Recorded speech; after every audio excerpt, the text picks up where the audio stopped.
All right. And we are live today. We got Phil Vaughan in the house for our student spotlight. Phil, thanks for joining us. And you're joining us from, he said he's got the biceps ready to go for the interview today. Yeah. Got the extra push-ups in before we hopped on the call here. So Phil, give us a little bit of background about you, where you're located, where you're doing business, things like that. Alrighty. Well, I'm in the South Jersey market. It's the greater Philadelphia county, so I'm like 1 mile away from Philadelphia. I market in all South Jersey. It's like roughly, I think, 8 counties in South Jersey and some in Philly. 39 years old. My social security number is 148. No, I'm just kidding. I just got into wholesaling specifically 21 months ago. Before that, I was full-time in the rebar business, selling rebar, selling the steel itself, and also the installation of rebar up in mostly New York City, North Jersey, and a little bit down to in Philadelphia. We were supplying, big high-rises with all the rebar. And, that's where I kind of earned my guts and glory, And trust me, I'm always learning more and, going through the ringer here, but it was just hard. It was, especially in New York, dealing with all the different personalities and nationalities. I mean, you're dealing with, the Israelis, you're dealing with the Asians, you're dealing with the Italians, a lot of mafia, the Irish, from Ireland, and when they drop an F-bomb, it freaking hurts. It's like an earthquake, And, Is that why you're so good at negotiating? That's it. Yeah. Because sometimes you have to fist fight over a deal out there. No, but so that's where I kind of started off in that business at about 25 years old, and I guess after about 5 years, I started buying like a rental per year, then 2 rental properties per year, then 3, and but I wanted to leave that business because I capped off, with my commissions and my salary. These guys, the owners, were everything to me. Like, they brought me up from scratch. Okay. And so I'm super grateful for them. But I got capped off in like the high 3s. And it was a year where I was supposed to make, close to $1 million with my commissions. And as soon as they said, like, hey, I'm sorry, but we cannot pay a salesman, close to $1 million for just being a salesman. And I said, yeah, but I earned it. Like, how your commission structure was, I earned it. Yeah. And they're like, we have no good justification for that. We're just not going to do it. So, wow. Yeah, as soon as that happened, I said, all right, well, I'm leaving this business, because for some people that's a lot of money. For some, for some people it's not a lot of money. But I just don't want any caps on me. So I, for the next couple months, I'm just looking around, and I wanted to, get more into real estate anyway. So, Joe Evangelisti, he's a local guru in our market in South Jersey. So he was probably the most influential person. He was having mastermind groups. So I said, let me go to one of these mastermind groups and see what ideas I can get to get into real estate full time. And so when I went there, I had, the first idea is just to burr my way. I'm just going to do burrs, and I'm going to leave the business after 6 months and just try to get up to like 10K a month, net profit from the rentals, then leave the business, whatever it was. And I like something that Joe said, and it like rerouted me to really commit to wholesale. He says, Phil, it's going to take you forever. Like, you want to leave sooner than later in your business. And, to get up to even 10K could take you a year, could take you 2 years, 3 years, whatever it may be. He was like, if I was you, I would go all into wholesaling, do nothing but wholesaling. Every time you see a deal that you want to keep, wholesale it, and commit to that at least for a couple of years, or until you get it automated. Then go back to buying holds or whatever you want to do. Go to flips, buying holds, notes, another business, whatever it may be.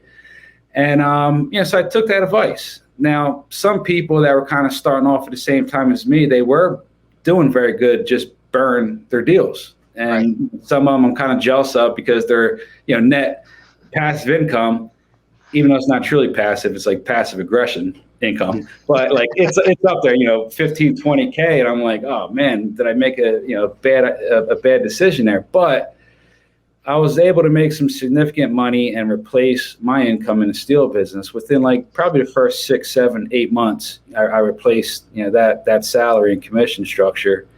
And still just been keeping my focus. I actually just bought my first duplex since wholesaling, a couple weeks ago.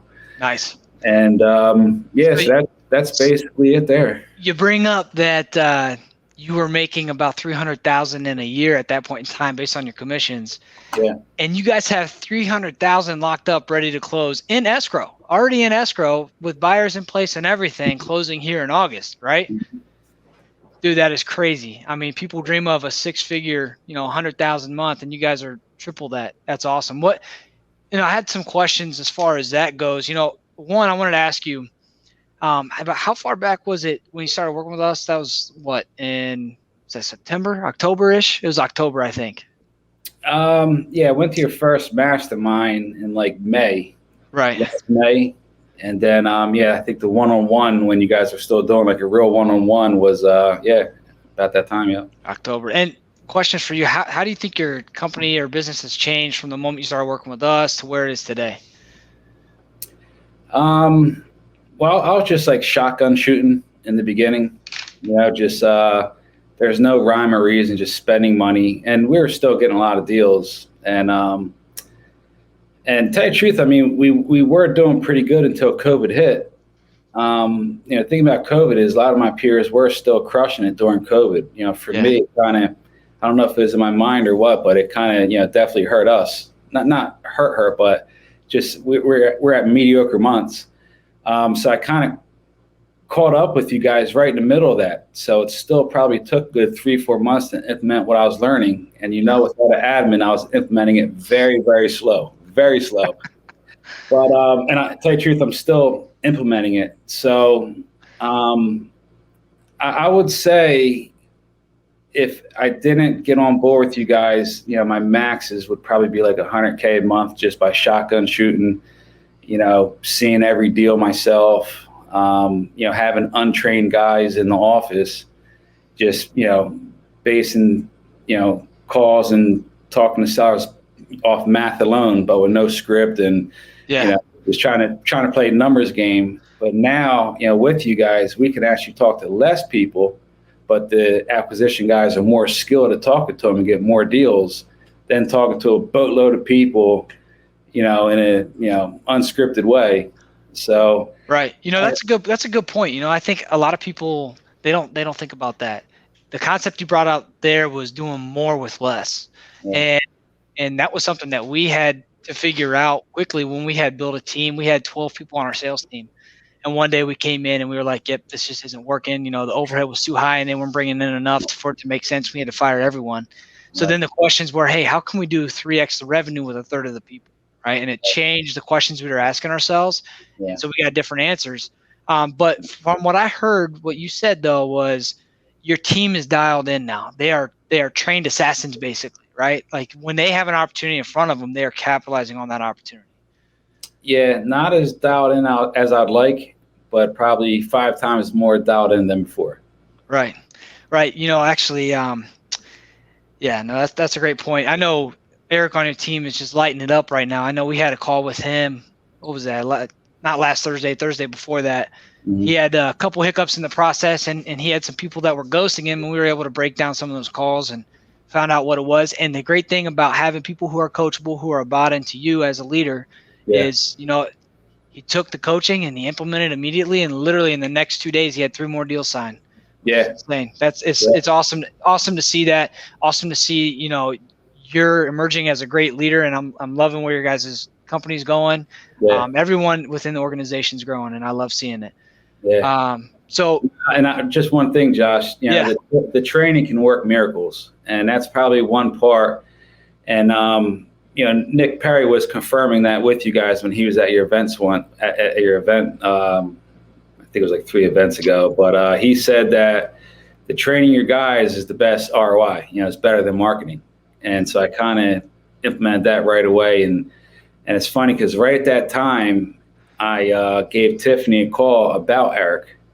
Because Eric, he kind of has a learning disability. We both had, we grew up together, and we both grew up in, PI classes, and we had ADD, and we just, we weren't like normal people, and maybe even Tiff can probably see it sometimes, and even you, where the teacher says one thing, and then the assistant teacher has to come up to the side of the student like, did you get the directions? Do you understand everything? No, can you please tell me one more time how to do it? We're kind of still like that. But the difference is in my early 20s, I started reading like crazy, a book a week, started doing seminars, mastermind groups, just really, really invested heavy into myself. So that kind of helped my brain where Eric never did. So he's always like that. So, but one thing about him is that he's a hustler. He works and he's hungry. I know that's not one thing, but, and some more. He's humble, he's coachable, but he wasn't getting it, Josh. And it was like 6-7 months and he just wasn't remembering things. We had a bunch of scripted rebuttals that I wanted him to say, and he just wasn't catching it. So I said, Tiff, I don't know what to do. I don't know if I should let him go. The reason why I don't think I should let him go is because he's just so hungry. How can you let go a guy that is so hungry, humble, has the greatest attitude? Like in the morning huddle, he's thanking God on what's going to happen. This could be the big day for me. This is where I could get 2-3 deals. Like, I'm like, man, like he's not producing, but he's freaking starving here. And his attitude is the best. So yeah, I said, do you think I should let him go or double up on the training? And she says, I think double up on the training. So that's what I did. And now it's finally sticking. And the results are working for him. He's having some amazing months. So thank God. Yeah, man, that's awesome. I love seeing it. And to your point, like that's exactly what happens when you invest in your team. Yeah. You have to have the right resources. You have to have the time too. I mean, it's not just literally putting training content in front of them, but it's spending time sitting down. Like you guys grew up together, you and Eric. So that's a little bit of a different story, but it's no different for anyone else in your company. Like you got to spend time with them. You got to get to know them. You got to know what their goals are, and you have to show them how your goals and the company's goals align with their goals and how you guys are going to help each other get there. So sounds like things are really taking off. I mean, I could see it happening, and listening to the calls whenever we're breaking down calls, he's doing a really good job. So love hearing that. Now I have one last question for you. And if anyone has any questions while we're going through this with Phil here, I mean, feel free. I can see your comments. Feel free to ask a question. And Phil, if you're up for answering it, you don't have to, but I'll ask you if you have an answer for it. Love the answer talk. to the best of your ability. Yeah. So I do want to ask you, do you have any tips, for anyone who's looking to take that next level or take that next step to the next level? Anyone, maybe they have a team or a small team and they want to grow it, they want to scale it. Do you have any tips for someone who's thinking about making that next step or move? For me, it was just faith. Definitely faith in God, but also faith that if I spend this extra in marketing, I'm going to get it back. It's going to give me a 4 times return, a 5 times return. Just having faith that it's all going to work out. That's so important. So many people just treat it only like a science, and sometimes you gotta have faith before you even get to the science, So just for me, I mean, it's faith in both ways, believing in God that, I love that verse that surely goodness and mercy is going to follow me all my days, and knowing that when I put in this hard work, when I put out those big marketing dollars, that it's going to come back to me. We're going to continue to grow. I'm going to continue, finding, good people to work for me, all-stars, and I'm going to continue attracting those people because of the person that I am. And there's more things, but that's kind of my foundation, and, like, I don't even know if I share with you and Tiff, my background, like people don't succeed, where like with the habits that I had growing up and all the trouble that we get into, like it's a very rare success rate. And some people are like, how'd you do it? And I said, well, first of all, I want to say this. I write God a letter for like 45 minutes every morning. How about that? Let's start off with that. What I mean? Wow. Yeah, it's part of my like prayer journaling process in the morning. I write God a letter every single morning, ask him to bless my business. Give me the wisdom. Lord, I don't have like the qualifications. I don't have the education. I didn't even go to 9th grade. I got kicked out of school my second month in 9th grade, and I didn't even go to school for those 2 months. I was like there twice a week. And so it's the prayer and then the people he's leading me into. But, just faith. If I spend this money at this mastermind group, that, this is going to be a game changer for me. I'm going to meet some people that are going to inspire me. Regular people that are no sharper than me, no more special than me, are going to inspire me, because I can see, like you guys are hitting whatever it may be, a couple million a month. And all it is faith, knowing that the only difference between Josh and Tiff and me is time. It's just time. It's as simple as that. But you kind of have to believe that. A lot of people, they can't really, if you can't put your thumb on it, they're not going to do it. And so much is faith. I mean, look at Think and Grow Rich, and that's all he talks about is faith. So, I can go to town just on that stuff. But no, that's incredible. You literally write a letter every day for 45 minutes. Every single morning. Wow. I may miss once a week sometimes, but I have books and books of it, and I've been doing it for 15 years. Yeah. And even in the steel business, I was doing it. When I started off, Josh, I was 25 years old. I had no driver's license. I would jog to work. Wow. And I started in the back, with an illegal immigrant as my foreman. And, that's when I started. I got involved with church, and I was writing letters, man. And I just rose.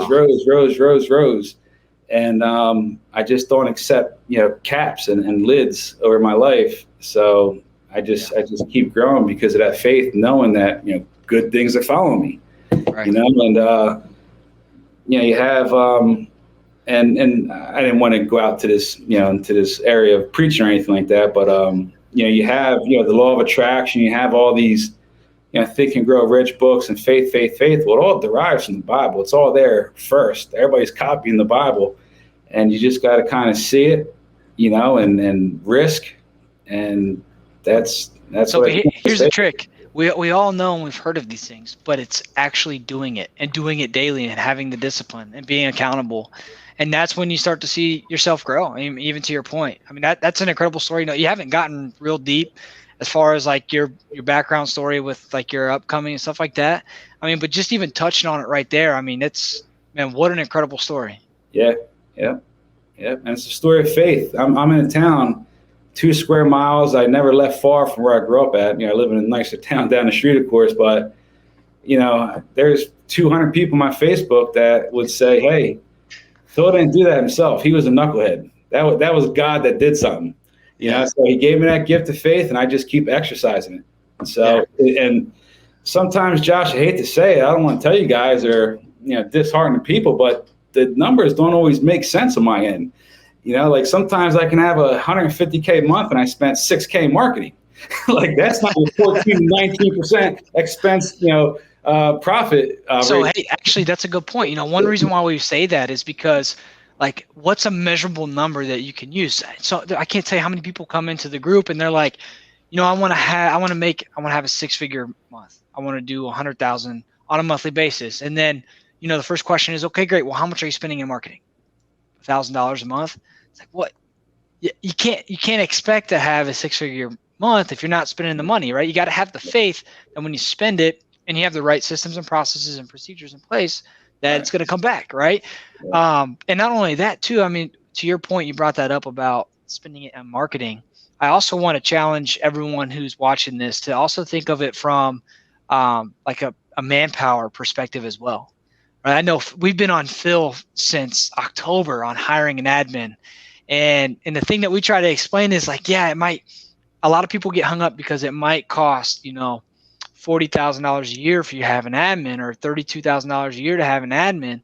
But one, you have to first realize that you're going to pay this out on a monthly basis. It's not like you're writing a check for 40 grand today, right? And not only that, but two, with the time you get back from not having to make those phone calls, set up utilities, do all of these things, do you think that you'd be able to make an additional $2,000 to $3,000 a month? Well, what if you 3x or 5x that, right? Do you think if by having that time back, can you go spend that time on income producing activity that's going to buy you, now all of a sudden, if you're paying someone $3,000 a month, can you 5x that and turn it into 15 grand? I think everyone who's watching this, we have a gift, right? And it's creating revenue. So we need to make sure that we stick to what we do best, and that's creating revenue. Hire someone to take care of the admin stuff, and have faith. To Phil's point, have faith that it's going to come back, right? Yeah, 100% there. Yeah, when I get that admin, boy, there's going to be a good story after that. Yep. We'll do another student spotlight. Oh, yeah. But, no, Phil, I appreciate you, man. I appreciate you hopping on here. Yeah. And everyone else, hopefully you guys were able to take some nuggets here and there from Phil and his story. Appreciate you sharing. And until next time, man, keep crushing it. I love seeing the growth. All right, my brother. Thanks, man. All right. We'll talk to you later, Phil. Yep.